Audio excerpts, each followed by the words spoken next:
Bonjour à toutes et à tous et bienvenue dans la première édition du sommet virtuel d'éco-psychologie sur le thème de l'interdépendance dans tous ses états. Aujourd'hui, nous avons avec nous Marc Rottlichberger, Caroline Lézire et Dalila Spagnuolo pour animer le thème suivant: replacer le travail qui relie comme un outil d'une éco-pratique. Comment accueillir d'autres outils et d'autres espaces pratiques pour fonder des éco-pratiques interdépendantes. Alors, pour expliquer l'éco-psychologie rapidement, la FECOP propose de voir l'éco-psychologie comme un champ transdisciplinaire qui tente d'explorer, de comprendre et de prendre soin des interrelations profondes entre les différentes dimensions humaines, intellectuelles, émotionnelles, corporelles ou spirituelles, et celles de la nature, du vivant et de l'inorganique.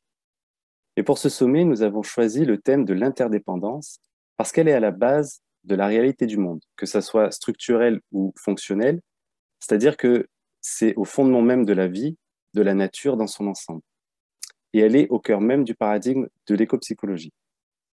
D'autre part, elle pose aussi la notion de complexité que nous souhaitons faire vivre, expérimenter et approfondir au sein de la FECOP. Alors, un petit mot d'abord sur la FECOP. C'est une association toute jeune, d'à peine 1 an, qui a commencé à grandir et qui, nous l'espérons, continuera de grandir, qui a pour but de s'étendre à la francophonie, de rassembler les réflexions, les pratiques multiples et transdisciplinaires autour de l'éco-psychologie. Donc voilà rapidement pour l'éco-psychologie, pour la FECOP. Et moi, je m'appelle Johan Zveshkar, je suis éco-psychologue à Grenoble et je suis plus que ravi de vous accueillir pour cette nouvelle table ronde. Mais pour organiser tout ça, je ne suis pas seul. À mes côtés, il y a ma collègue Emmanuelle. Merci Johan. Emmanuelle Delrieux, je suis psychologue développementaliste et éco-psychologue sur Montpellier et bien sûr membre de la FECOP.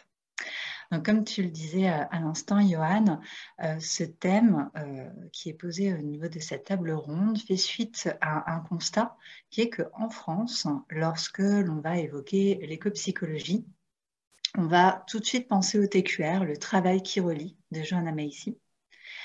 Ce qui nous a amené à vouloir proposer cette table ronde avec vous en tant qu'intervenants et intervenantes pour problématiser les éco-pratiques au-delà du TQR, du travail qui relie.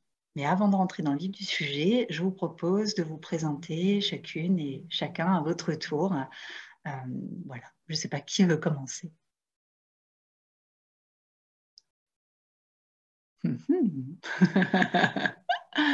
Peut-être Caroline. Ok. Donc, je m'appelle Caroline Le Cire, comme l'a dit Johan, d'une voix chantante. Donc, moi, je suis basée à Bruxelles. Je suis coordinatrice d'une association que j'ai fondée avec mon compagnon, Ilios Kotsou, qui a vraiment pour objet, et c'est vraiment au cœur de nos vies, de relier toute la dimension de connaissance de soi avec l'engagement citoyen, l'engagement au cœur de la société, au cœur du vivant, et de vraiment accompagner les personnes dans cette quête intérieure, mais au service du grand tout, en fait, donc qui dépasse, l'engagement qui dépasse la connaissance de soi dans les limites de notre corps, en gros. Et donc, du coup, on a fondé cette association en 2009. À l'époque, et jusqu'en 2015, moi, je bossais dans la coopération au développement. Et on est les heureux parents donc, d'une fille depuis avril 2014, ce qui a nécessité quelques ajustements entre mes différentes casquettes, puisque du coup, je suis devenue maman en plus de tout le reste. Et donc, finalement, du coup, j'ai mis sur pause le travail dans la coopération au développement.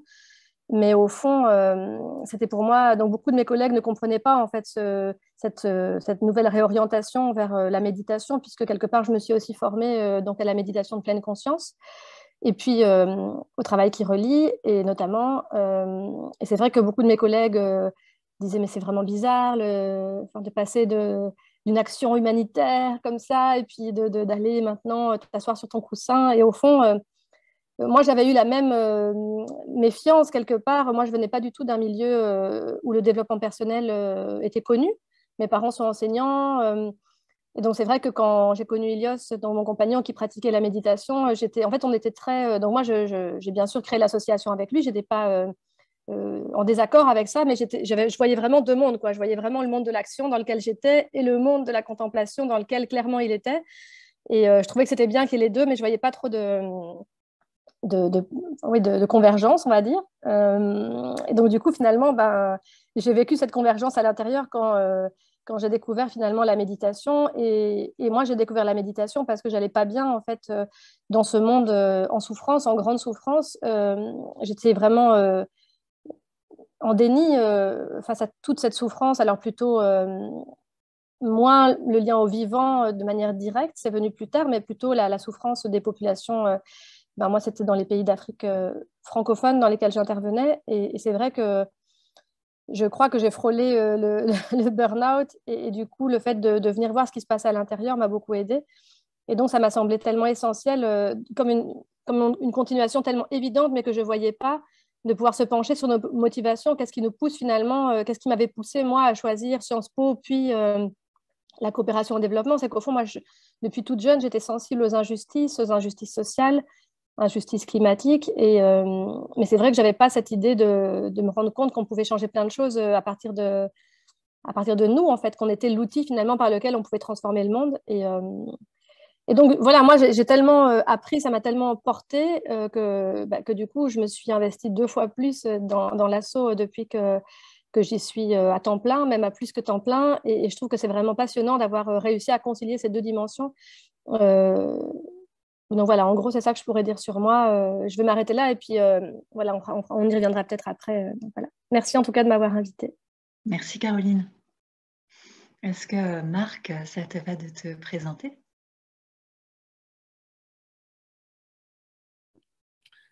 Alors, bonjour à toutes et à tous.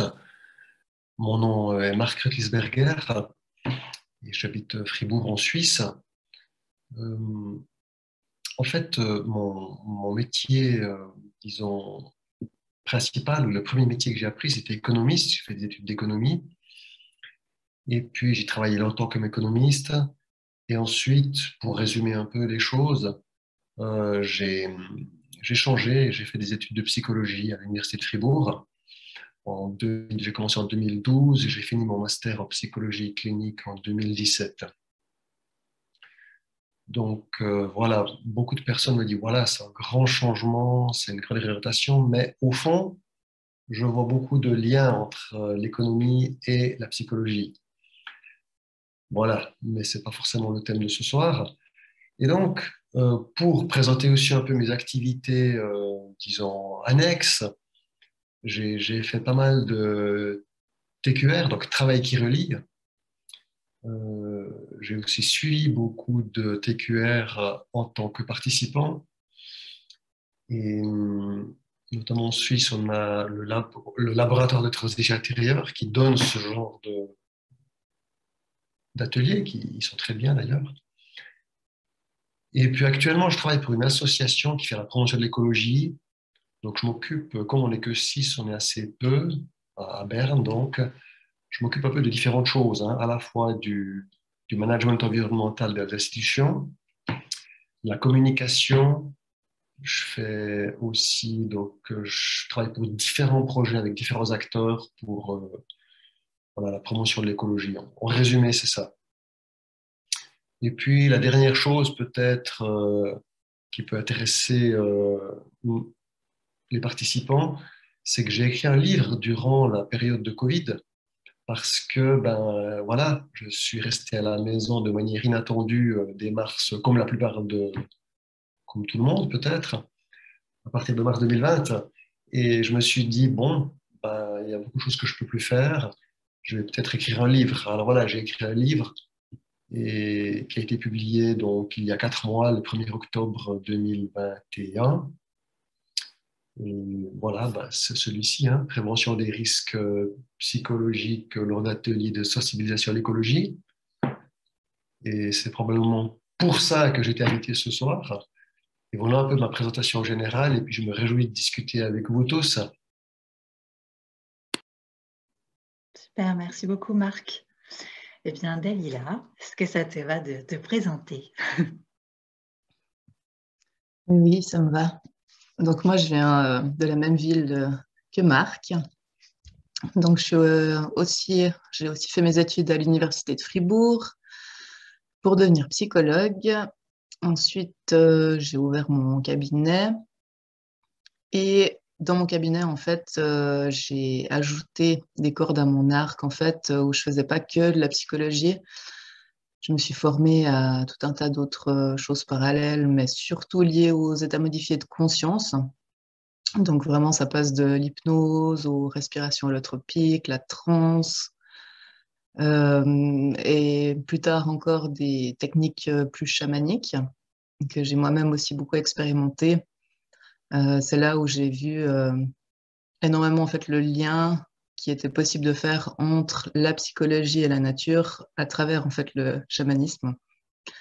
Et puis moi j'adore créer des ponts, j'adore faire de l'interdisciplinaire avec l'anthropologie. Enfin voilà, j'ai l'impression que c'est important justement d'aller chercher un peu ailleurs dans la psychologie des religions, l'ethnologie, pour comprendre un peu plus l'humain et le lien avec la nature justement. Et j'ai aussi fait une thèse de doctorat, je suis toujours en train de la faire d'ailleurs, hein, sur les expériences extraordinaires de conscience, type expérience de mort imminente, état mystique, des éveils de Kundalini. Et là aussi, je me suis rendu compte que une partie des expérienceurs que j'ai reçus comme participants dans mon étude avaient vécu des choses un peu extraordinaires, sorties du réel qu'on connaît, en étant justement dans des situations environnementales différentes, propices à quelque chose qui peut éveiller justement la conscience. Aussi des trans spontanées, des choses un peu de ce type-là. Et c'est vrai que pour comprendre un peu comment ça fonctionne, c'est bien bah, voilà, de sortir un peu de la psychoclinique pure et, et d'aller voir un peu ce que disent ben, les autres tribus et voir un peu ce qui s'est passé avant nous. Donc voilà, donc c'est surtout ça que j'aime bien faire, de vraiment aller au-delà des frontières voilà, de l'université qu'on connaît. Et puis aussi, moi j'aime bien travailler un peu en mode mycélium, c'est-à-dire que voilà, ben, il y a des choses à l'université que j'ai eu l'impression qu'il me manquait peut-être.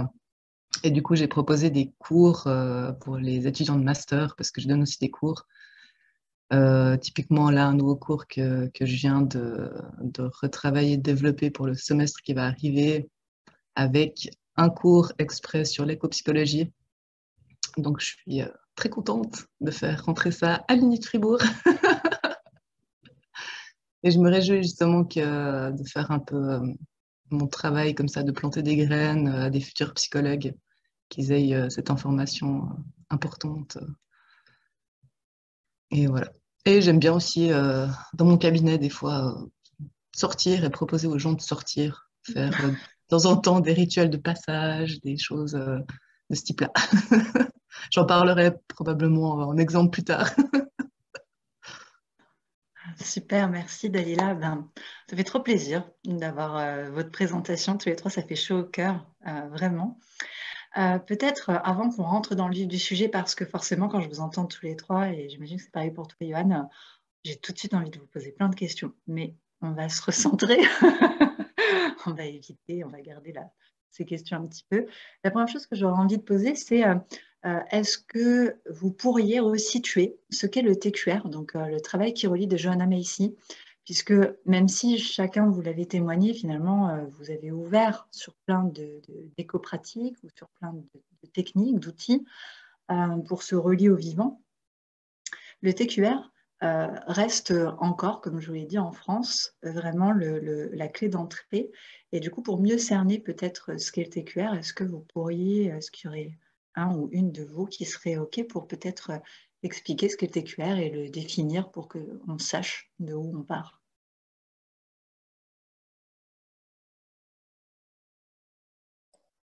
Moi, je veux bien commencer, mais si Marc ou Dalila veut compléter, bienvenue au fait. C'est rigolo quand même que tu entames en disant que le TQR est la porte d'entrée en France, parce que moi j'ai l'impression que justement pendant longtemps c'est resté quand même assez souterrain. Enfin, tout ce domaine finalement de l'éco-psychologie, je pense à l'écoféminisme, parce que je n'ai pas dit en me présentant que j'ai repris des études, je fais un master en études de genre, et donc je suis vraiment plongée pour l'instant dans l'écoféminisme en particulier. Et c'est vrai que beaucoup d'écrits sont en anglais. J'ai l'impression que c'est assez récent finalement que la France s'intéresse à tout ça, la France ou la francophonie. Donc en même temps, le TQR reste une porte d'entrée, mais c'est quand même assez récent que le TQR soit plébiscité et intéresse quelques personnes, quelques centaines ou quelques milliers de personnes. Mais bon, c'est intéressant parce que c'est vrai qu'il y a d'autres éco-pratiques. Donc, c'est pas que c'était faux ce que tu disais, mais ça reste quand même assez marginal, j'ai l'impression, dans une société, hein, Dalila en parlait, où on a vraiment tellement compartimenté. Il y a vraiment ce qui est rationnel, ce qui peut être étudié. Et puis, les expériences qu'on pourrait vivre, il ne faut surtout pas en parler, etc. Donc, je trouve que c'est assez intéressant que malgré tout, on puisse maintenant de plus en plus non seulement parler du TQR, mais parler d'encore plus que le TQR. Donc, assez de suspense. Le TQR, donc, ce sont les initiales de travail qui relie. Et alors, voilà, moi, je n'ai pas vraiment de définition du dictionnaire, parce que je pense que d'ailleurs, ce n'est pas encore dans le dictionnaire. Mais en gros, c'est une méthodologie, on va dire, qui a été conçue ou qui a été amenée à la société actuelle par Joanna Macy. Joanna Macy, qui est une activiste environnementale, spécialiste du bouddhisme, enfin vraiment elle a plein de casquettes, donc une américaine. On la qualifie aussi souvent d'écoféministe, même si elle ne se définit pas forcément comme telle. Et si on prend rigoureusement la définition de l'écoféminisme, on pourrait, voilà, même s'il n'y a pas vraiment de définition, mais bon, tout est compliqué dans ce monde. Tout est en nuances en fait, et c'est ça qui est bien aussi. Et donc, en gros, le travail qui relie, ce que je trouve, en tout cas, moi, je vais plutôt partir de ce que je trouve intéressant et pourquoi j'ai choisi d'animer des ateliers de travail qui relie, c'est que l'idée, c'est de faire vivre, en fait, des expériences aux participantes et aux participants, et donc de faire la différence, de pouvoir amener du savoir qui est du savoir incarné autour de cette question et de cette conscience environnementale d'un monde qui est vraiment en souffrance. Et donc, plus largement, dans le champ de l'écopsychologie, c'est de pouvoir légitimer le fait que des personnes puissent sentir dans leur corps des signaux, puissent se sentir mal, parce que, clairement, l'époque actuelle, il y a tellement de dommages qui sont faits au niveau de notre planète, du vivant, des êtres qui vivent actuellement avec nous, humains et plus qu'humains. Et donc, l'écopsychologie, j'ai l'impression que c'est vraiment une branche qui est en train d'être acceptée, parce qu'il y a jusqu'il y a peu, justement, si quelqu'un estimait qu'elle était en souffrance ou qu'elle ressentait justement les échos de la terre qui pleure, comme dit notre cher Thich Nhat Hanh, on le renvoyait à peut-être quelque chose de l'ordre du pathologique, en fait. Et donc, c'est quand même assez récent qu'on puisse accueillir ça comme quelque part un symptôme normal, qu'on puisse reconnaître que ces gens sont des sentinelles, en fait, qui peuvent nous alerter justement sur ce qui se passe dans le monde. Et donc Joanna Macy, ce qui est vraiment chouette, c'est qu'elle a donc commencé à animer ces ateliers qui s'appelaient avant le travail du désespoir. Elle a heureusement changé de nom, je crois que c'est à l'invitation de son mari. Et donc, elle était vraiment active, comme je l'ai dit, sur la scène donc, activiste environnementale et en particulier les actions antinucléaires. Et d'ailleurs, tout le mouvement écoféministe américain des années 70, en fait, on est entre Suisse et Belge, donc je peux dire 70. Les années 70-80, c'était vraiment caractéristique autour de ces accidents finalement qui se sont produits dans différents lieux, et cette conscience du nucléaire comme un danger potentiel. Et donc, elle a commencé à animer ces ateliers de parole. En fait, c'était des groupes de parole où les participants pouvaient nommer, pouvaient exprimer leurs émotions, Et ça se faisait en groupe et ça continue à se faire en groupe et c'est quelque chose qui est essentiel dans ce travail qui relie. Parce que souvent, dans nos familles et dans nos entourages proches, on n'a pas l'occasion de pouvoir exprimer ses émotions au sujet du désespoir environnemental. Au contraire, on a souvent l'habitude de ne pas le dire. Et donc, en gros, parce que je ne vais pas faire trop long non plus, ce qui est intéressant dans ces ateliers, c'est qu'il y a une sorte de matrice qu'on appelle la spirale du travail qui relie, qui permet de passer par 4 étapes. C'est conçu comme une spirale, ça veut dire qu'il y a une grande flexibilité, ce que j'aime aussi beaucoup, qui permet en fait, bien sûr, il y a une étape où on commencerait par s'ancrer dans la gratitude, ensuite d'honorer notre peine pour le monde, de changer de regard et puis d'aller de l'avant. Mais c'est une spirale, donc ça veut dire qu'on peut, une fois qu'on a été de l'avant, retourner, refaire autant de fois qu'on voudra cette spirale.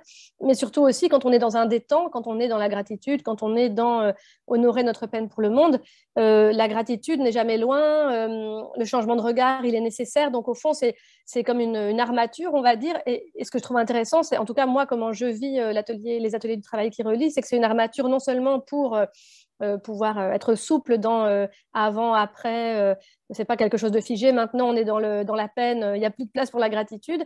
Mais d'autre part, pour moi, il y a énormément de place pour y greffer d'autres éco-pratiques. Et c'est pour ça que je trouvais ça super, votre sujet du jour. Marc et Dalila, franchement, Johan, complétez parce que j'ai sans doute oublié des choses fantastiques au sujet du travail qui relie.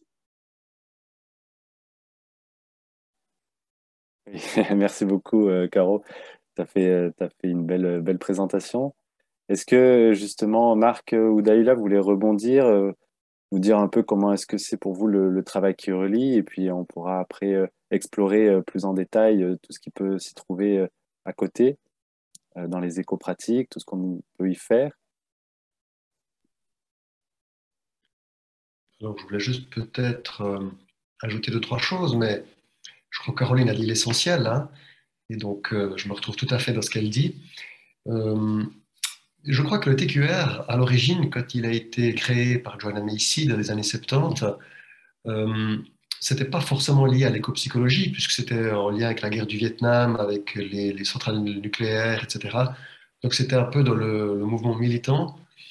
Et maintenant, c'est devenu un peu la marque je dirais, une marque de l'éco-psychologie, en tout cas en Suisse. En tout cas, ici en Suisse, et principalement en tout cas où je vis à Fribourg, mais je pense que c'est valable pour toute la Suisse, c'est pas très connu en fait le TQR, hein, parce que ceux qui ne sont pas initiés, ils ne le connaissent pas, hein, ça, il faut le dire. Alors moi, ce que je dirais encore une chose, c'est qu'il y a plusieurs techniques, en tout cas ici en Suisse, pour sensibiliser les gens à l'écologie, à l'environnement.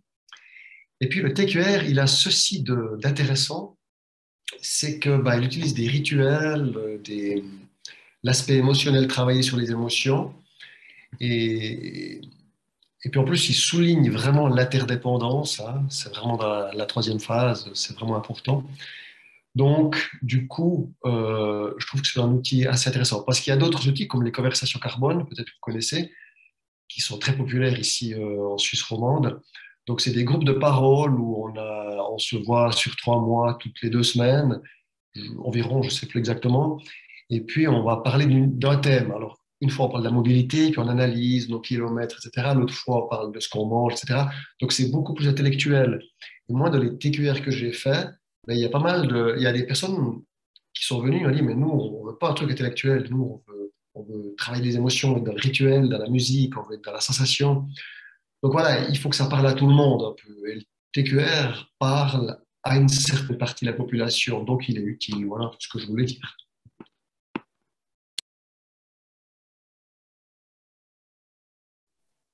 Est-ce que Dalila, tu veux rajouter quelque chose sur le TQR? Est-ce que toi, tu as déjà vécu un TQR, Dalila, par exemple?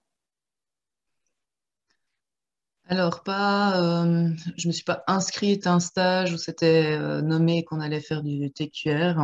Par contre, c'est vrai, quand j'ai pris contact avec Marie Romanence, qui sera une prochaine table ronde, dans le groupe dans lequel j'étais, avec la dizaine de participants avec lesquels j'étais, on a structuré en fait justement cette formation avec des temps de parole, de théorie et une pratique justement en extérieur de ce type-là. Donc c'est vrai que j'ai expérimenté, ressenti, vu les effets positifs. Voilà. Okay, super, merci.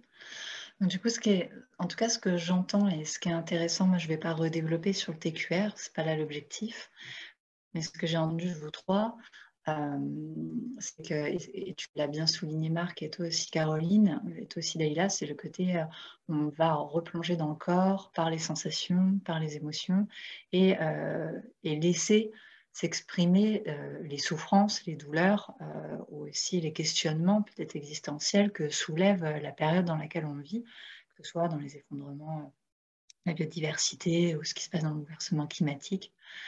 Mais il y a peut-être d'autres pratiques, d'autres éco-pratiques qui peuvent mettre en lien à la fois cette partie très cérébralisée avec ces parties aussi du corps ressentant, du corps émotionnel et du corps aussi, comme tu le posais Dalila, en lien avec le vivant de manière plus large.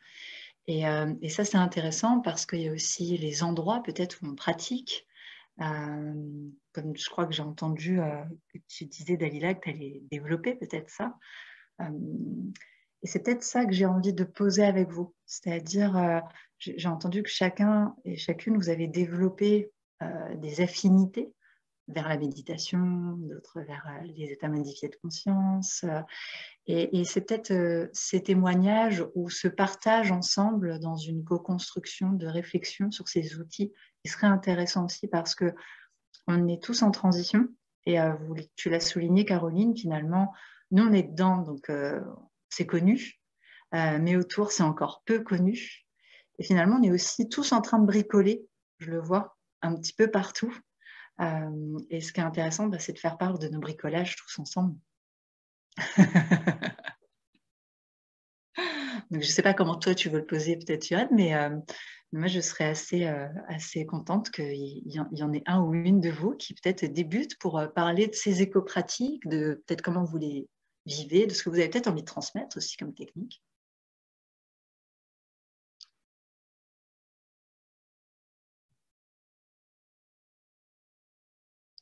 Ou deux, peut-être je vais le reformuler autrement, comment face, parce qu'on va partir de là, comment se passe peut-être à la souffrance que l'on ressent, parce qu'elles servent à ça, ces éco-pratiques aussi, comment face à la souffrance que l'on ressent, ou, parce que c'est ce qui se passe à l'heure actuelle avec l'éco-anxiété, on peut se sentir isolé par rapport à des décalages de conscience face à nos pairs. Qu'est-ce que vous proposez comme éco-pratique pour pouvoir accompagner cet espace de souffrance et cet espace de transformation?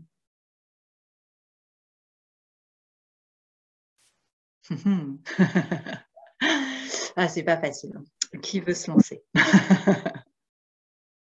Moi, j'aimerais bien aussi peut-être être même plus précis, peut-être, et je sais que pour faire un peu la liaison entre dans le TQR, il y a aussi des pratiques, en tout cas, certaines personnes utilisent des pratiques un peu plus tirées du chamanisme, par exemple. Et je sais que toi, Dalila, tu as eu aussi pas mal d'expériences liées voilà, au chamanisme. Comment est-ce que c'est perçu ça? Comment est-ce que c'est une éco-pratique plutôt dans le chamanisme? Quelle expérience on peut avoir vis-à-vis de ça?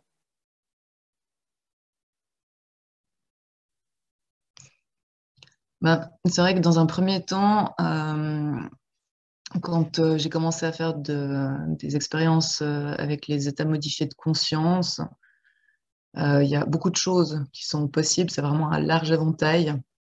Donc, ça va de la méditation, respiration, à la transe, avec des sons, du tambour, des choses comme ça, des huiles de sudation, voire l'ingestion de plantes. Donc, un travail qui se fait depuis l'intérieur. Donc, c'est vraiment vaste. C'est vrai que, en tout cas, avec mes patients, ce que j'observe, c'est que des fois, le fait juste de parler, de remuer un peu le passé, etc., il y a beaucoup de choses qui se passent, mais c'est vrai qu'il y a quand même énormément de choses qui se passent dans l'inconscient. Et de temps en temps, de proposer une séance un peu différente, de sortir du cabinet, de proposer à la personne d'aller faire des quêtes de vision, un stage justement de chamanisme en nature, de renouer avec les racines, enfin que ça ait du sens, justement, parce qu'il y a des mots-clés, hein, souvent, ben voilà, je veux renouer avec mes racines, mes ancêtres, ma famille, ben voilà, et on trouve les racines à d'autres endroits, hein, etc. Donc, où j'arrive à un âge 40, 50, voilà, ben, j'ai peut-être besoin de changement, ben, pourquoi pas une marche sur le feu. Enfin, voilà, c'est d'accompagner la personne dans le flot de la vie où, à des moments donnés, elle a peut-être besoin de pas que parler, mais d'expérimenter et que ça passe à travers le corps de cette manière-là. Et du coup, moi, j'ai tendance soit à proposer aux patients avec moi de faire quelque chose de ce type-là, ou alors, si je suis pas spécialiste dans le domaine, je vais envoyer ou proposer la personne faire un stage à l'extérieur, et ensuite, on se revoit pour l'intégration. Et puis, comment ça a été pour vous? Qu'est-ce que vous avez appris? Comment vous allez mettre ça dans votre quotidien maintenant? Et puis, de reprendre justement la thérapie, mais de temps en temps, de faire des variations comme ça, un peu plus intenses. Ça aide vraiment, je trouve, à faire des bonds dans la thérapie, là où ça peut stagner, justement. Ok, merci. Donc, du coup, ce que tu proposes, oui, c'est intéressant. Tu vas remettre du sens par l'expérimentation dans le corps.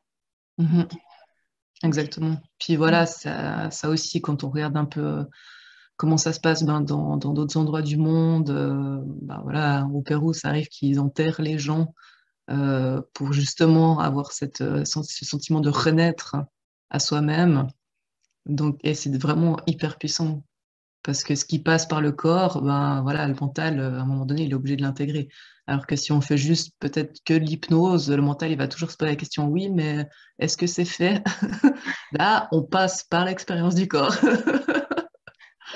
Complètement. Et c'est ce dont tu parles tout à l'heure, en fait. C'est l'importance du rite, du rite de passage qui permet aussi, tu vois, on le pose là, on le vit dans un des sommets qu'on a animés.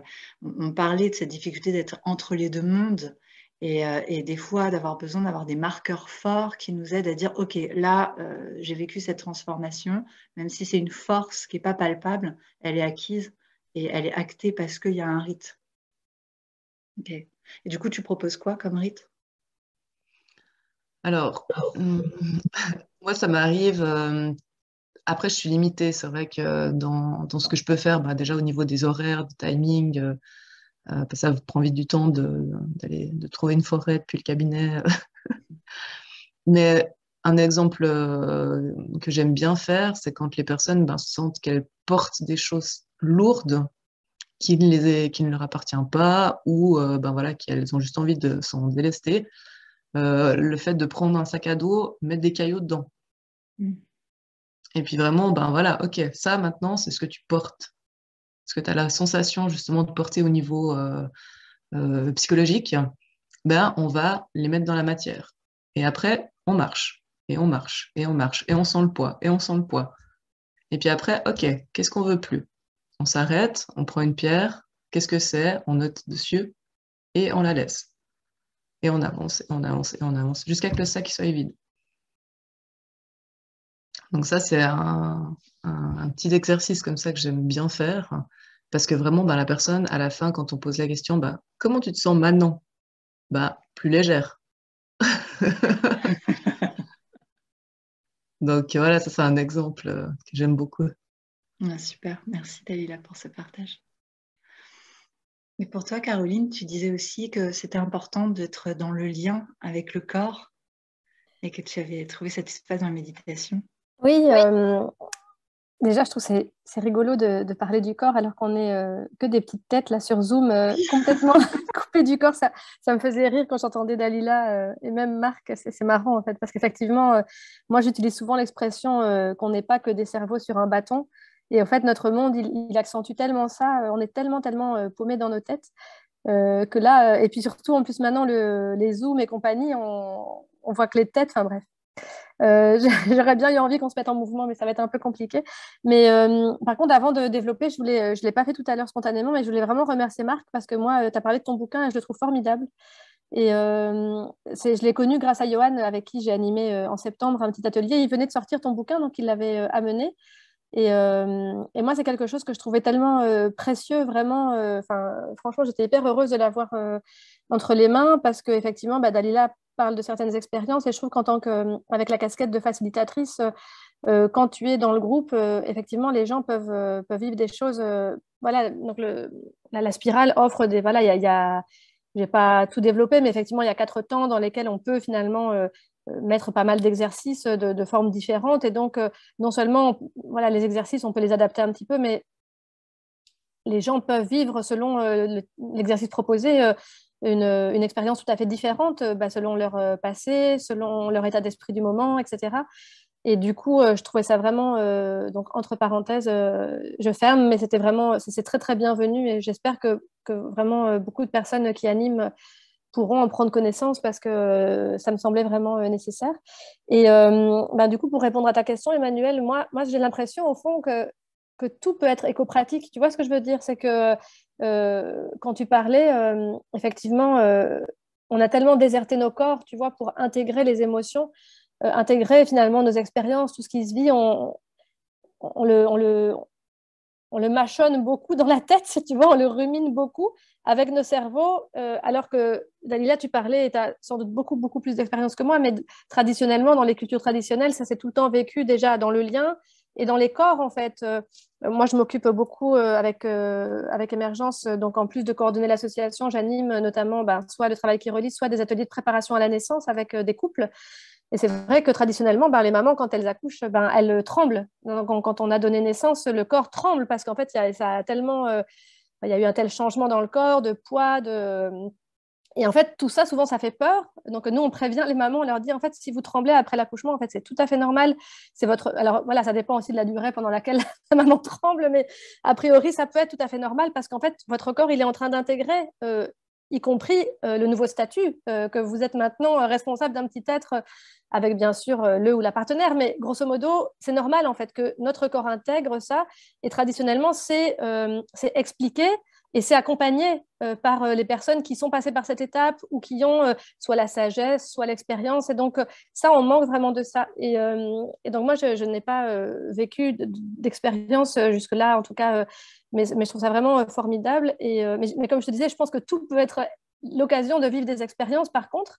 Et je pensais à 2 exemples, notamment la marche, hein, qui peut avoir un côté très, très hypnotique et très, très... peut créer une sorte de transe hein, quand on marche comme ça dans la nature. Et donc, on a notamment une pratique que moi j'aime beaucoup qui s'appelle la marche du temps long, que moi j'intègre dans le travail qui relie et qui peut vraiment permettre d'intégrer vraiment dans le corps une autre manière de se relier au temps. Donc, on en parlera peut-être plus tard. Et sinon, un autre exemple que je voulais donner, c'était le chant. Fanny, avec qui Johan et moi on anime de temps en temps des ateliers de travail qui relient, elle met vraiment le chant de manière très présente, vraiment au centre de l'animation du TQR. Mais je pensais à ça parce que moi, dans mon parcours et dans ma vie en particulier, le chant m'a beaucoup aidé en fait, à traverser certaines tensions et certains moments difficiles. Ça m'a été recommandé en fait, par des thérapeutes, vraiment en termes énergétiques aussi, de pouvoir mobiliser cette zone grâce au chant. Et moi, je vois ça, donc je propose, donc à côté d'Émergence, qui est l'association que j'ai créée avec Ilios, je gère quelque part, je coordonne la branche belge d'un mouvement militant qui s'appelle Mères au front, où on est principalement des mères, mais pas que, rassemblées parce qu'on est touchés par la situation environnementale. Et alors, on dit s'inspirer de l'écoféminisme parce qu'au fond, l'idée, c'est de se rendre compte que quand on parle de la destruction de la nature, la destruction du vivant, elle est liée finalement au système patriarcal dans lequel on vit Et ces dominations, elles ne sont pas uniquement que sur le vivant, mais il y a aussi ces dominations en général sur des rapports de domination, y compris de la classe des hommes sur la classe des femmes, et donc pas du tout hommes contre femmes, mais vraiment cet élément-là. Et donc, avec Mère au front, on se réunit tous les 15 jours le mercredi pour chanter. Donc, on est une chorale donc écoféministe.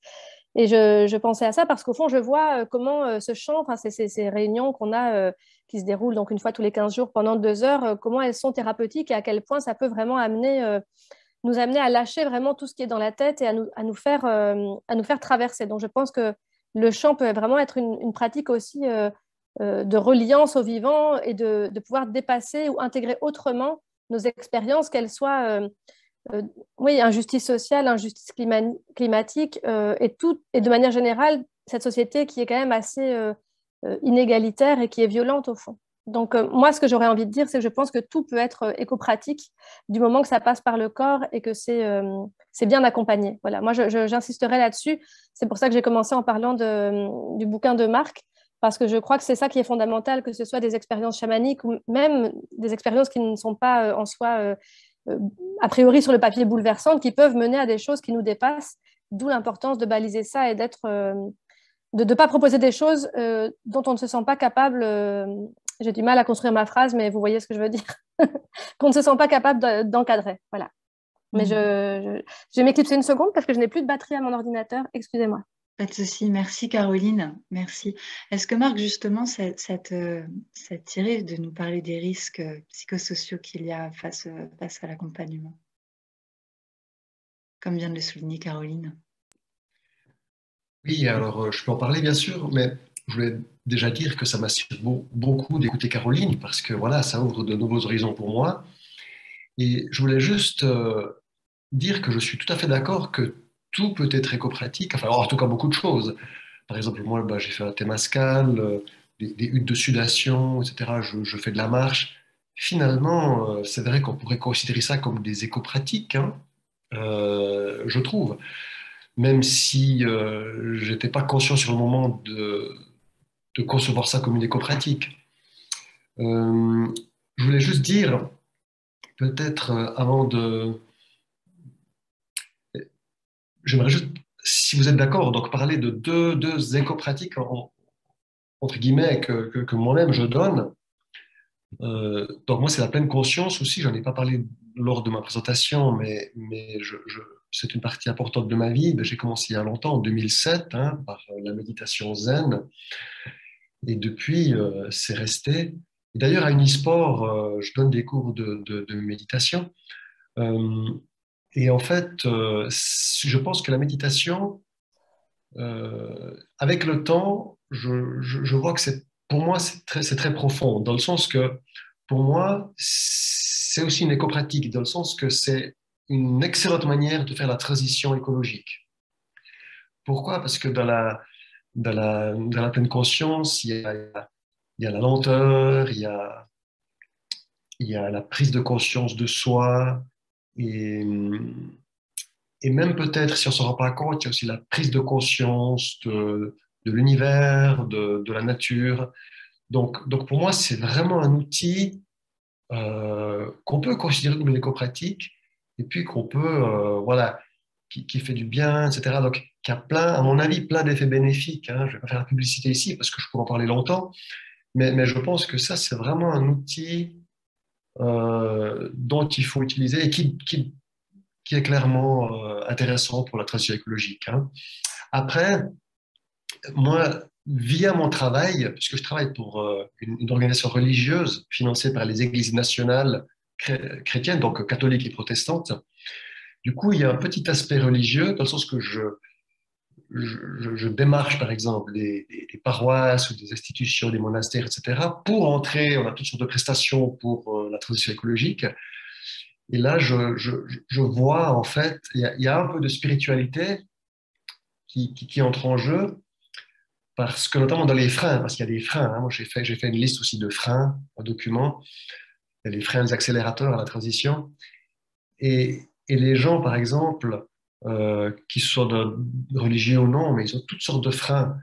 Et par exemple, un frein que je vois souvent, bon, c'est les habitudes, etc. Mais la spiritualité peut être un frein. ça peut être, c'est un double tranchant, ça peut être, si elle est bien comprise, hein, Laudato si du pape, ça peut vraiment être un accélérateur et puis on comprend les choses et on y va. Mais il y a toutes sortes de personnes qui sont fatalistes, voilà, la terre va être détruite, etc. Il y a les habitudes, il y a toutes sortes de choses qui font que ça peut être un frein. Donc, la spiritualité, ça peut être un vrai blocage, et ça, je le vois presque tous les jours, et ça peut être aussi un formidable levier pour la transition écologique. Et puis, voilà un peu ce que je voulais dire sur la spiritualité et puis sur la pleine conscience, qui, à mon avis, sont deux outils intéressants. La pleine conscience, à mon avis, ça peut que être positif. La spiritualité, c'est délicat, ça a un double tranchant. Voilà un peu ce que je voulais dire sur les éco-pratiques, dans lesquelles je suis un peu, dans lesquelles je suis. Super. Merci Marc. Du coup, par rapport à ce qu'on est en train de poser et dans la tournure du débat, ça me semble important de resituer finalement ce qu'est une éco-pratique. Et je pourrais proposer une définition, mais est-ce que vous pourriez chacun et chacune à votre tour poser ce qu'est pour vous une éco-pratique? Ou le débattre ensemble, hein. On peut ouvrir les micros et hop, débattre, c'est OK aussi avec ça. Mais poser voilà, ce qu'est une éco-pratique, avant peut-être que je pose ce que moi je conçois comme étant une éco-pratique.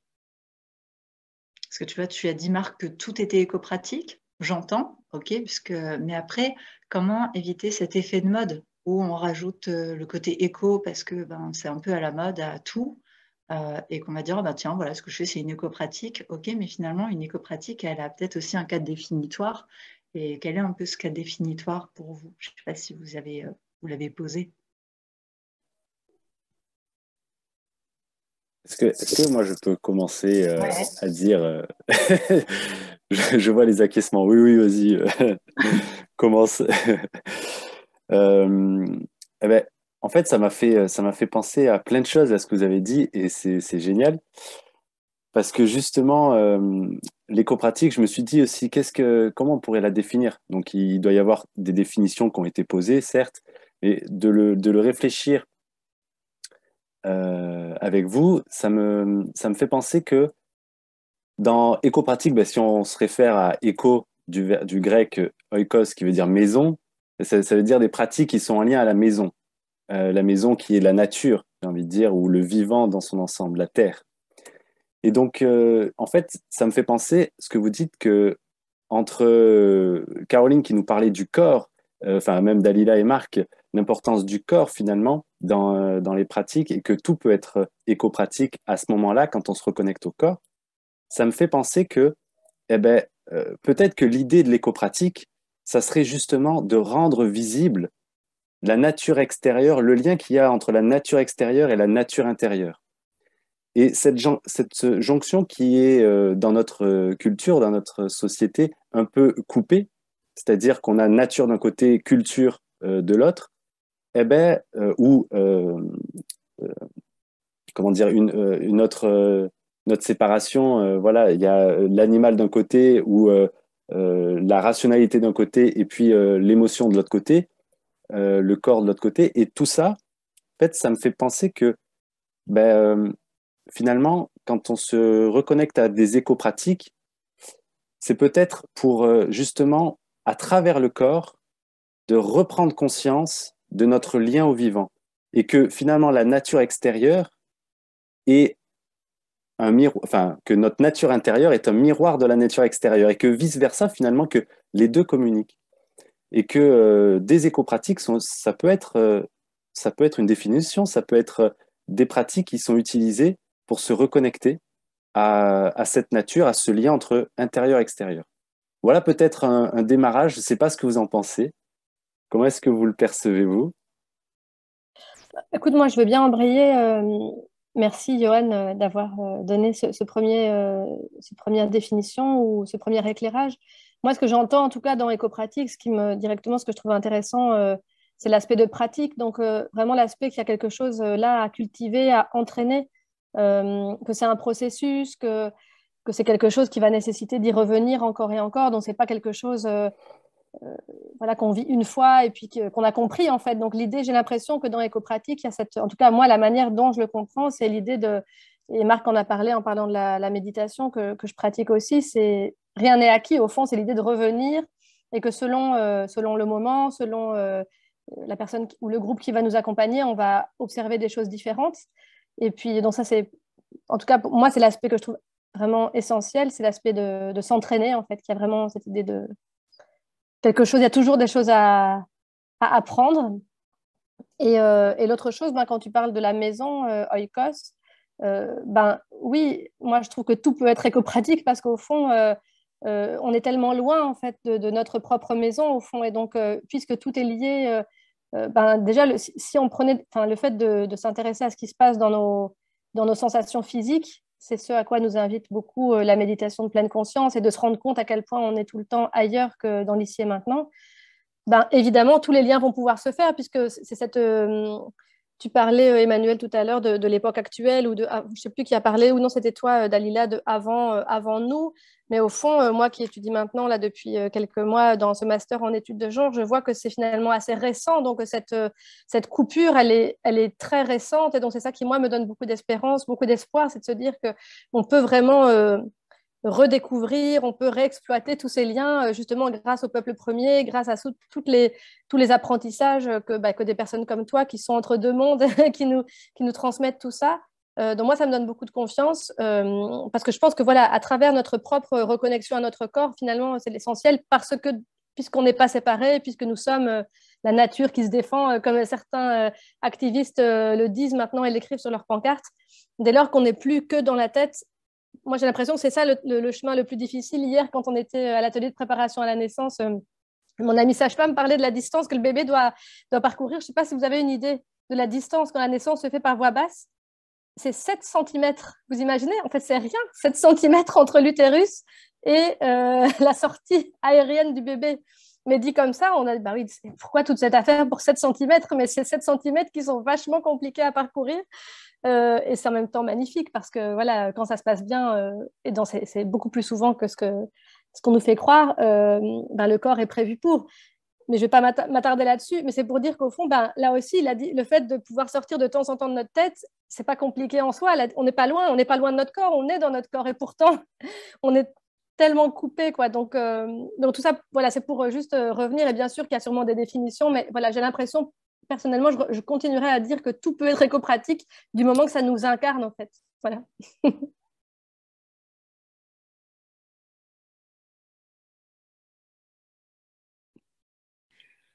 Alors, moi, je suis absolument d'accord avec ça. Et je trouve que là, on touche un point essentiel. C'est que moi, j'utiliserais, donc je suis d'accord avec la définition de Johan, hein, donc la connexion entre l'intérieur et l'extérieur en tant qu'éco-pratique. Et pour moi, je vais dire un mot qui pour moi est fondamental ici, c'est holistique. Pourquoi c'est fondamental pour moi? C'est parce que le TQR ou l'éco-psychologie ou une éco-pratique, pour moi, c'est apprendre à avoir une vision holistique. C'est-à-dire où tout est lié, tout est interdépendant, et où on prend en compte pas seulement les idées, pas seulement l'intellect, mais aussi notre corps, la nature, les animaux, etc., le règne minéral. Donc, cette fameuse vision holistique. Alors, je fais une parenthèse philosophique, hein, je me permets quand même de la faire, parce que je trouve qu'elle est importante. C'est que dans notre société occidentale, on est très influencé par Descartes, qui d'ailleurs avait dit que les animaux sont des machines, et qui a vraiment séparé le monde des idées, etc. Alors, c'est pas que lui, mais lui, c'est vraiment, voilà, il a vraiment dit clairement. Mais en fait, ça vient de la civilisation chrétienne, axée sur le Nouveau Testament, hein, qui a imprégné l'Occident, avec les idées de Platon qui sont entrées dans le Nouveau Testament, qui dit que voilà, il y a le monde des idées, il y a Dieu, le salut de l'âme, puis le corps, c'est autre chose, voilà, c'est peut-être même mauvais, etc. Mais ce qu'il faut savoir, c'est que si on prend l'Ancien Testament, je fais des références bibliques, hein, que parfois je fais dans mon travail, c'est que l'Ancien Testament, la Torah des Juifs, a une vision holistique, totalement holistique. Et c'est grâce à ce livre, à cette partie-là du livre de la Bible, qu'on peut retrouver un respect de la nature, etc. Donc, il est vraiment important. Et on peut toujours retrouver dans n'importe quelle tradition les vraies valeurs de respect de la nature, etc. Donc le mot holistique, pour moi, il est fondamental et souvent, moi, je ne suis pas spécialiste des sociétés primitives, mais je pense que beaucoup de sociétés primitives vivent les sociétés chamaniques vivent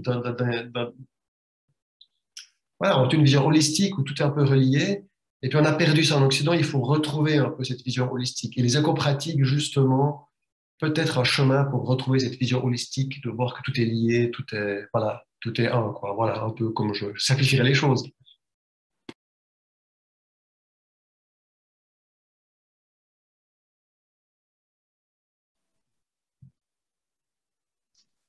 Moi, ce qui m'est venu dès que tu as parlé de ça, en fait, ce que j'ai vu en premier, c'est que j'ai l'impression qu'il y a beaucoup de gens qui le font, donc qui font des éco-pratiques, mais sans vraiment s'en rendre compte. Et que, en fait, ce qui est important, justement, peut-être de préciser en plus, c'est que c'est la conscience et la présence dans laquelle on le fait qui fait que ça devient, que le lien est secret. Parce que justement, le fait de mettre du sacré dans son quotidien, de mettre un peu de la magie, de faire vivre certaines fêtes, de faire quelques offrandes, voilà, de temps en temps pour la terre, pour ci, etc. Ben, enfin, il y a de la magie partout, mais les gens, ils transmettent des choses et ils s'en souviennent même plus pourquoi, en fait.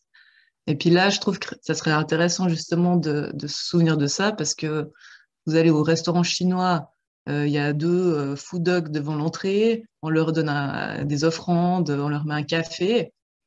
Ça veut dire qu'il y a un esprit là. On allume un encens sur un brûle-parfum. Pourquoi un encens? Pour se relier justement à quelque chose de plus spirituel. On crée une porte, on crée un passage. Des axes magiques, on en fait. On passe pas sous une échelle, on prend des petits cochons pour jouer au loto, on amène des sapins dans notre maison. Enfin, je veux dire, toute l'année, on fait ce genre de choses, mais personne ne se souvient vraiment du sens premier qu'il y a derrière, quoi. Et puis là, je trouve justement que c'est important parce que si on a conscience de qu'est-ce qu'on est en train de faire, il y aurait encore un impact plus résonnant sur le reste du monde, en fait. Donc, ouais, c'était une réflexion comme ça qui me vient par rapport à ça, quoi. Ouais, justement, là, ce que tu me dis, ça me fait penser que tu nous avais un peu envoyé des points que tu avais envie d'éclaircir, de nous donner.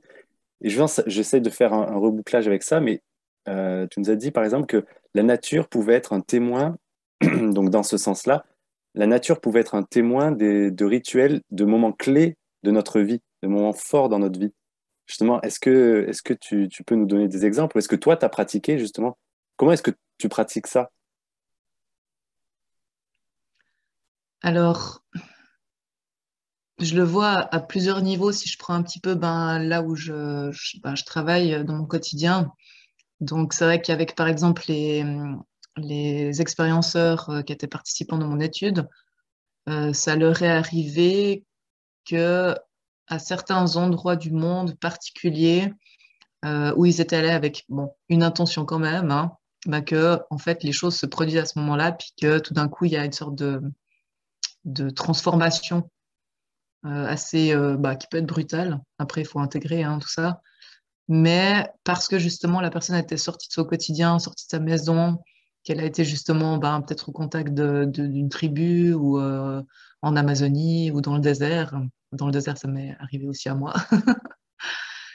Et donc, ça peut favoriser, faciliter l'émergence, je pense, de certains processus. Alors, je pense que ça devait de toute façon arriver. C'est juste que je pense que c'est un accélérateur plutôt. Enfin, les conditions créent une sorte d'accélération de qu'est-ce qui doit de toute façon arriver dans la vie de la personne, je pense.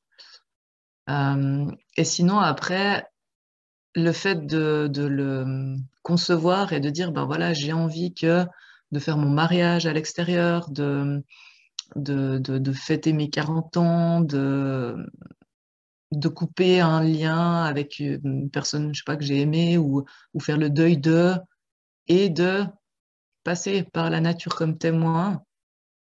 C'est comme si justement ça met dans la matière ce qui est en train de se passer, donc incarner également la chose dans la mémoire cellulaire, quoi. Et je pense que ça a un impact aussi peut-être plus grand et qui facilite ce passage et cette transition. Parce qu'on est dans tête, cœur, corps, quoi. On est vraiment dans cet alignement-là, quoi. Est-ce que toi, tu as un exemple à nous donner de... Est-ce que tu as utilisé aussi la nature pour t'aider? Enfin, si tu as envie de témoigner, ou peut-être les autres aussi, Marc et Caroline, si vous avez dans votre vie déjà utilisé la nature comme témoin. Moi, je peux illustrer avec l'exemple où quand j'ai fini mon master de psycho, ben justement, j'ai voulu me mettre à mon compte. Et puis, j'avais très, très peur que ça fonctionne pas. Et du coup, j'ai été marcher sur le feu. Et en fait, c'est un truc, dans notre croyance, on se dit, mais on peut pas marcher sur 1000 degrés, c'est pas possible. Ben, vu que c'est possible, tout devient possible. Et à ce moment-là, quand je suis rentrée, j'ai dit, ouais, c'est bon, ça va marcher. Et je pense que là, j'ai optimisé les potentiels grâce à ça. Et ça a marché. Enfin, j'avais le feu sacré. Donc, ouais, ça peut créer une vague qui optimise un petit peu les choses, quoi. Super. Moi, je peux témoigner, j'ai envie d'enchaîner avec Dalila parce qu'il y a plein de mots qu'elle dit, comme disent des amis que j'avais connus au Bénin, c'est comme si elle marchait sur ma langue parce que j'aurais pu dire les mêmes. C'est que elle a parlé tout à l'heure, tu as parlé, Dalila, de puissance et de présence. Et moi, je vais reparler d'accouchement, hein, puisque moi, je dois dire que en termes de rituel et de connexion à soi, l'accouchement de ma fille, ça a été un moment assez intense de reconnexion, un vrai rite de passage. Et une participante à notre atelier de ce week-end parlait de la naissance de son fils. Et moi, je l'ai vraiment vécu comme tel, comme vraiment la présence, quand c'est vécu du coup dans des conditions, quand on a les conditions possibles pour le faire et que les circonstances, voilà, l'état de santé du bébé et la manière dont il se présente le permet, c'est vraiment une occasion de pouvoir mettre la présence au service de notre propre puissance. Et donc, pour moi, c'est vraiment cette puissance des femmes quand elles mettent au monde, mais de manière générale, la puissance des femmes, c'est quelque chose qui est vraiment complètement confisqué dans la société patriarcale actuelle, qui fait peur aussi beaucoup. Et donc, de manière générale, notre puissance fait peur. Et du coup, c'est vraiment ce qui va faire toute la différence, c'est cette présence, la présence, l'intention dont tu as parlé. Et voilà, donc moi, je pourrais citer plein de moments, mais finalement, j'ai l'impression de nouveau qu'il n'y a pas de quelque part il n'y a pas la nature et nous on est le vivant et donc quelque part oui j'ai aussi vécu des expériences à l'extérieur mais j'ai l'impression que là le fait d'avoir transporté vraiment ma fille dans mon ventre d'abord pendant 9 mois et puis vraiment de l'accompagner quand elle est sortie j'ai eu la chance que j'étais pas sédatée j'avais pas de péridurale donc j'étais vraiment tout à fait voilà avec elle dans ce mouvement ça a été quelque chose d'incroyable et qui depuis moi aussi m'accompagne souvent quand je crois que voilà c'est pas possible je me dis mais rappelle-toi allez ce qui s'est passé là tout est possible au fond et de nouveau c'est pas du tout pour dire qu'il faut faire cette expérience là d'être maman pour être une femme ou que sais-je c'est simplement pour signaler que c'est une expérience parmi d'autres une manière de connecter notre puissance une puissance qui nous est souvent confisquée et de manière générale ces expériences avec notre corps et avec l'inconscient, avec d'autres dimensions de nous qui font en général peur, dont on a parfois honte. Euh, mais de nouveau, c'est assez récent le fait qu'on puisse pas, enfin, je veux dire de manière beaucoup, beaucoup plus récente maintenant, on peut reconnecter avec ça. Mais je veux dire, à l'échelle de l'histoire de l'humanité, c'est peut-être 200 ans. Donc voilà, de nouveau, dans notre société, par rapport à tout ce que vous avez dit, Descartes, etc., et cette scission entre le monde des émotions, de la raison et compagnie. Mais finalement, voilà, dès lors qu'on se permet et qu'on peut reconnecter, moi j'aime souvent dire que je suis une tisseuse de liens et je pense vraiment que c'est ça, j'ai l'impression qu'en vous entendant, c'est ça, c'est tisser des liens entre des parties de nous qui sont en fait là et qui ne demandent qu'à se connecter. Voilà, j'ai dit.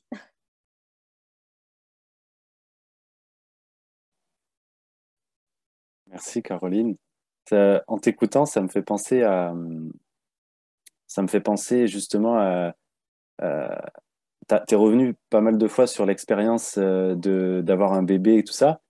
Et du coup, ça me fait penser que en tant qu'homme, moi, j'aurais pas cette capacité d'enfanter.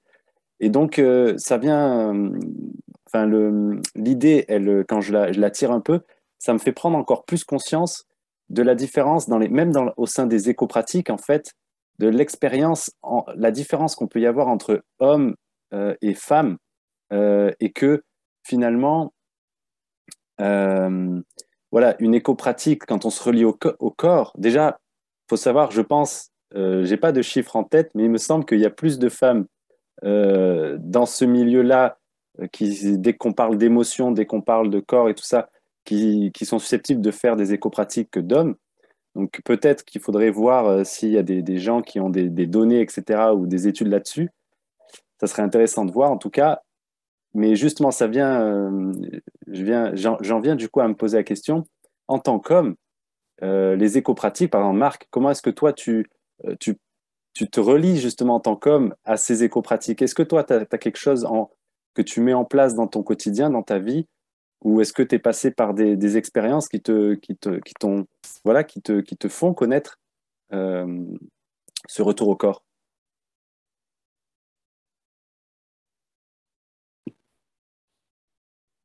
Alors, c'est vrai que c'est une question un peu difficile, je suis un peu pris au dépourvu, mais je vais essayer de répondre quand même.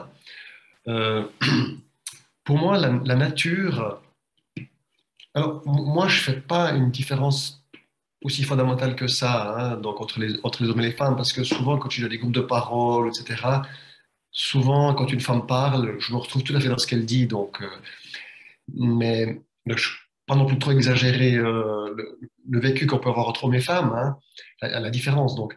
Mais moi, en ce qui me concerne, la nature joue un grand rôle pour moi. Alors déjà, je suis né de la campagne jurassienne, donc à côté de la forêt, et j'avais des grands-parents paysans, donc j'ai fait les travaux de la ferme en tant qu'enfant, donc je n'étais pas obligé de travailler, je faisais que ce qui me faisait plaisir, donc pour moi, c'était que du bonheur. Donc je suis né un peu avec les animaux, avec ce système. Donc pour moi, ça fait partie de ma tendre enfance, en fait. Donc quand on parle de nature, c'est en même temps, parce que je suis citadin depuis 30 ans, hein, j'ai vécu à Lausanne, voilà, à Fribourg, Bienne. Donc du coup, pour moi, ce qui est nature, ça fait en même temps référence à mes très beaux souvenirs d'enfance. Donc je pense qu'il y a un peu un lien là. Et la nature, encore aujourd'hui, je marche pendant le Covid, j'allais marcher presque tous les 2 jours, parce qu'en Suisse, on pouvait toujours sortir, hein, donc durant les mesures Covid, heureusement. Et donc, j'ai passé énormément, encore aujourd'hui, je passe énormément de temps dans la nature, je fais du télétravail, donc j'ai besoin d'aller marcher dans la forêt, je suis assez près de la forêt, je suis à une demi-heure de la forêt, là, à pied. Et c'est là que vraiment, pour moi, je fais un peu, avec mes mots, une petite transformation, parce que pour la nature, elle m'apaise, elle me recentre. Et comme l'avait dit Caroline aussi, il y a probablement un effet hypnotique dans la marche. Il y a tout un aspect méditatif aussi, parce que je m'asseye à côté d'un arbre, et je médite à ma manière. Donc, tout un aspect, disons, qui est pour moi de recentrage, de retrouver un certain bonheur de vivre, une certaine présence. Donc la nature joue un rôle énorme. Et peut-être qu'on peut voir ça comme une éco-pratique, hein, pour moi. En tout cas, la forêt, les paysages, tout ça, ça joue un grand rôle aujourd'hui pour moi. Et ça a joué un énorme rôle quand j'étais petit, bien sûr. Donc, voilà, un peu ce que je pourrais peut-être redire.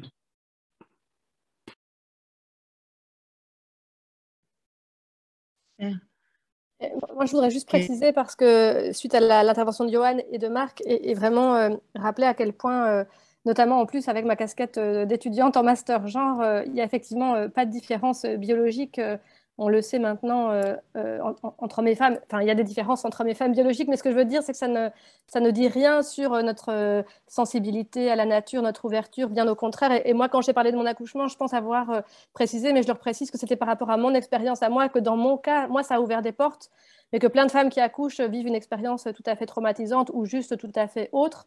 Et qu'il y en a qui n'ont pas besoin, enfin, ou qui ont déjà vécu d'autres expériences. Donc, moi, je parle vraiment dans mon cas, d'une part. Mais par ailleurs, l'écoféminisme que j'apprécie beaucoup comme courant, enfin, les écoféminismes, nous alertent aussi à faire attention justement à un discours qui pourrait être naturalisant, essentialisant, en disant les femmes sont plus proches de la nature. Et en fait, pas du tout. Donc, de nouveau, par contre, ce qui est vrai, et tu en as parlé aussi, je pense, Johan, au début, c'est que dans la société dans laquelle on a grandi, et ça dépend, moi j'ai pas grandi comme homme dans notre société, mais même moi comme fille, voilà, j'ai quand même été témoin de différences qu'on faisait au niveau euh, éducationnel, au fait, où les hommes pouvaient moins, voilà, les matières vers lesquelles on les dirigeait, les centres d'intérêt, le fait d'exprimer ses émotions. Donc tout ça, j'imagine, a un impact après. Quand tu parlais du nombre de personnes qu'on retrouve dans les groupes, ben, nous, c'est flagrant chez Émergence, au niveau des groupes de méditation, dans le développement personnel en général. Il y a beaucoup plus de femmes, même si ça tend à changer dans les populations plus jeunes, mais je n'ai pas de chiffres, ça serait intéressant de regarder ça. Mais à nouveau, donc je pense que c'est vraiment, en tout cas dans mon cas, c'était très très personnel et je pense qu'on a, on a ces capacités, elles sont juste amputées chez beaucoup de nous, mais par contre, il y a des hommes qui sont tout à fait beaucoup plus ouverts que d'autres femmes et que ça n'a rien à voir avec ce qu'on a entre les jambes, quoi.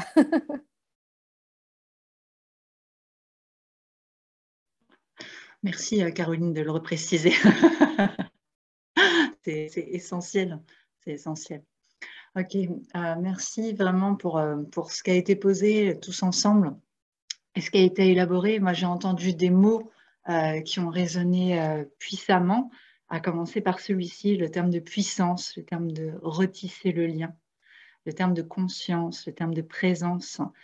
Ce qui est super parce que ce n'était pas forcément prévu, mais c'est ça qui est intéressant, c'est qu'on est parti du TQR, on est parti des pratiques que l'on a finalement dans notre quotidien, à savoir la méditation pleine conscience, à savoir, par exemple pour ma part, du travail en profondeur de type plus jungien, des balades dans la forêt, on va avoir ce travail de rituel, ce travail dans l'ancestralité. Et ce que j'ai entendu autour des écopratiques, c'est finalement, elles deviennent écopratiques lorsque on est dans l'inscription de changements de paradigme dans lequel on est tous inscrits et façonnés, en tout cas moi la première, ces paradigmes forts de notre société, le paradigme, j'ai entendu, de Descartes, de réductionnisme, qui va rendre le corps comme étant une machine que l'on va utiliser, le paradigme de clivage. Donc, tu as évoqué tout à l'heure, Johan, hein, c'est-à-dire cliver l'homme avec sa part animale et avec aussi sa reliance au vivant. J'entends aussi le paradigme de réification, celui de rendre l'individu comme une chose sur laquelle on exerce un pouvoir de domination. Et comme tu l'as posé, Caroline, aussi, hein, développé aussi par le courant écoféministe, dans le pouvoir que l'homme-femme se donne sur le vivant, que ce soit des animaux, des plantes, mais aussi que les hommes-femmes se donnent sur des femmes, sur des enfants aussi, dans le marchandage sexuel, ou bref, plein d'autres choses dont l'humain est capable de faire. Et encore peut-être d'autres paradigmes que j'oublie, mais en tout cas, c'est ceux que j'ai vraiment entendus là dans notre discours à tous les trois. Et finalement, ce qui va poser une écopratique, en tout cas tel que ça s'est co-construit ici, j'ai cru entendre que ça se passait par une vue holistique, c'est-à-dire revenir sur, prendre conscience que ma pratique me relie dans ma complexité du vivant, c'est-à-dire que ça ne reste pas qu'une pratique conceptuelle ou éthérique, mais une pratique qui est reliée à la matière, à commencer par notre corps et à la matière qui nous entoure. J'ai entendu aussi, donc du coup, cette force du lien, pardon, j'ai entendu ce que tu as posé, Johan, du coup, cette interdépendance, cette interconnexion entre le monde dit extérieur, ce que l'on voit, ce qui est senti, et ce monde intérieur que tu as hautement développé, Dalila, et je te remercie par cette richesse profonde de ce qui nous anime dans nos transformations dans nos différentes couches de sédimentation intérieure, qui nous amène toujours de plus en plus loin dans cet inconscient que Jung a développé, d'ailleurs dans l'inconscient collectif, hein, qui nous relie dans ces ancestralités partagées. Et puis, j'ai entendu très fortement aussi ce que tu disais, Caroline, les écopratiques. Voilà, c'est cette reliance dans le corps, quelles que soient nos expériences, au-delà des genres. Et puis, cette conscience et cette présence que tu as posée aussi, Dalila, qui était importante, c'est-à-dire que quand je pose une pratique, quelle qu'elle soit, elle devient une écopratique. À partir du moment où j'y pose une conscience, une intention et une pleine présence autour du sacré, autour du lien, autour de la reliance, d'accord? Et autour de cette pratique, eh bien, finalement, comment je me mets en lien, ce qui rejoint ce travail autour de l'interdépendance. Voilà ce que j'ai eu à la fois comme sensation et comme impression de définition qui s'est co-construit, en fait, tous les 5, enfin, surtout tous les 4, là, en mouvance. En tout cas, moi, ça me fait chaud au cœur parce que du coup, j'ai l'impression qu'on a construit un cadre peut-être définitoire large et avec des mots forts et surtout des sensations. Parce que moi, ça m'appelle pleinement dans ma pratique que je ne vais pas développer ici. Mais en tout cas, je vous remercie parce que j'ai l'impression qu'on tient là quelque chose de fort et qu'on peut vraiment partager et transmettre. Est-ce que vous voyez quelque chose à rajouter là-dessus? Ou à partager peut-être comme sensation? Je vais rien rajouter, mais je vais juste dire que j'ai eu beaucoup de plaisir à avoir cette discussion, à écouter tout ce qui s'est dit. Et franchement, je me sens revigoré, je me sens redynamisé, quoi. En tout cas, merci pour ces échanges très, très chouettes, quoi. Merci Marc. Oui, moi aussi, envie de dire merci. C'était vraiment une chouette expérience. Je trouve qu'il y a, enfin, le fait d'être en lien, en fait, hein. Du coup, il y a, bien sûr, il y a des définitions, comme tu disais, qu'on trouve ou pas dans le dico, mais en tout cas, finalement, quand on ouvre les cœurs et quand on part de ce qu'on a vécu. Et du coup, le petit truc que j'avais envie de rajouter, mais qui est un détail sans être un détail, parce qu'on pourrait parler des heures, j'ai l'impression. Ce serait encore plus chouette si on se voyait en vrai, mais ça, c'est autre chose. Peut-être moi, je ne sais pas si ça entrerait dans le cadre définitoire de l'écopratique, mais quelque chose, moi, qui me tient à cœur, et Johan le sait, que je fais à chaque fois quand j'anime le TQR ou autre, c'est de relier à d'où, enfin, grâce à qui je tiens ça, au fait. Et j'ai l'impression que c'est un peu ce qu'a dit Dalila ou Marc, tu vois, c'est des choses qui nous viennent, en fait. Ça nous permet, en fait, de tisser avec les générations qui nous ont précédés ou les peuples ou les personnes qui nous ont transmis. Alors, je ne sais pas du tout, je crois que ce n'est pas le propre du tout des écopratiques, mais à nouveau, on est dans une société qui est souvent tellement compartimentée, où en fait, certaines personnes veulent tellement avoir inventé qu'elles copient et puis qu'elles font du plagiat. Donc, on en est à ce stade-là. Alors que pour moi, c'est une telle richesse, une telle fierté, en fait, vraiment de pouvoir dire cet exercice, c'est grâce à telle personne. Et ça, je l'ai vécu avec telle personne. Et en fait, je trouve que ça permet en fait, d'inviter dans le cercle où on se trouve. Et là, ce soir, on a invité plein de personnes. En fait, on a cité des expériences, des lieux de nature. Et donc, moi, je trouve que c'est vraiment... ben voilà, Johanna, si on termine par le TQR comme on a commencé, elle a vraiment... la magie qu'elle a mis, c'était vraiment de dire de le faire ensemble. Et moi, j'ai l'impression que le petit plus que je mets, qui me semble essentiel, c'est pas qu'avec les gens qui sont là, mais avec les gens qui nous ont nourris et aussi pour les générations à venir et tous ceux et celles qu'on va croiser sur notre chemin, à qui on pourra transmettre. Donc voilà, c'est ça que je voulais ajouter. Donc merci pour tout ce que vous m'avez transmis. Et voilà. Merci Caroline. Et pour toi, Dalila? Ben moi déjà, je vous remercie aussi énormément de m'avoir invité, d'être les 5 ensemble. Et c'est vrai, moi j'aime bien toujours faire le pont avec les qualités qu'on trouve dans la nature. Et puis comme l'a dit Caroline, tisseuse, enfin moi j'adore l'araignée justement comme esprit qu'on voit en chamanisme qui relie. Et ouais, et moi je vais finir avec un petit gag que j'aime bien, mais j'aime bien me rappeler en fait, de temps en temps, quand j'ai un peu, je suis prise dans la tête dans le guidon, etc., quoi, que vraiment on a un grand recyclage de tellement de trucs entre les ancêtres, notre famille, le sable, enfin tout ce qui s'est passé avant nous, quoi. Et, juste, ouais, me rappeler que je suis là et puis que du coup, grâce à ça, je porte ben, les informations de l'univers, en fait, quoi. Qu'on est l'univers, quoi. Donc, on est l'univers et on a un grand recyclage de tout ça, quoi. Ouais, donc voilà. Bien, merci. J'éprouve également une grande gratitude pour cette table ronde, pour ce moment qu'on vient de partager tous ensemble, même si, bon, peut-être on n'a pas abordé tout ce qu'on voulait. Ça a été très riche. Je suis heureuse, je suis pleine de gratitude pour ce qu'il y avait avant, de ce qu'il y a maintenant et de ce que ça donnera après. Merci.